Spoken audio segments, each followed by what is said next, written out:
Lagayan ba ng sapatos ang hanap nyo?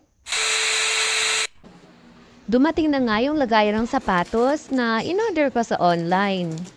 Kaya binuksan ko na agad-agad para masimulan ko na ang pagbuo dito.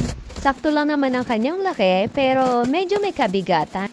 At eto na nga, pagkabukas ko ay napansin ko agad na may kagandahan ng materyales na ginamit sa pagbuo dito. Chinek ko nga muna ang lahat ng nakalagay dito sa box. Kompleto naman lahat ng mga parts. Kompleto rin pati ang mga screw. At meron din siyang manual na kasama. At malaki nga ang naging problema ko sa manual na yan. Abay wala ba naman akong maintindihan at ibang lingwahe ang nakasulat. At habang inuunawa ko nga itong manual, ay hindi mapigilan ang pagsakit ng ulo ko. At eto naman ang kanyang mga screw.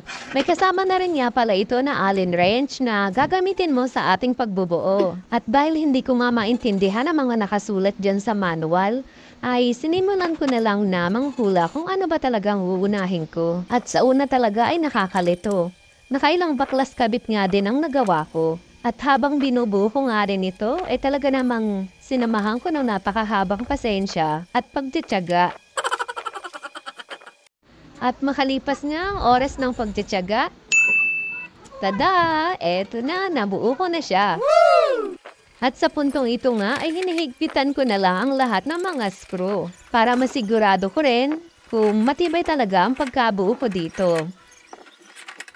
At eto na nga yung pinale. Ang ganda niya, di ba? Para siyang hindi lagayan ng sapatos.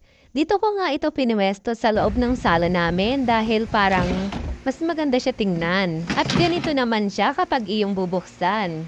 Itataas mo lang yung pinakang takip niya tapos itutulak mo siya papasok. Maganda at malinis siyang tingnan, hindi ba? At kapag isasara mo naman, hihilahin mo lang yung pinakang takip niya. Ganito naman ang hitsura niya kapag malapitan. Sa palagay ko, gawa ito mula sa manipis na kahoy. At ang kulay puti naman na yan ay gawa sa plastic.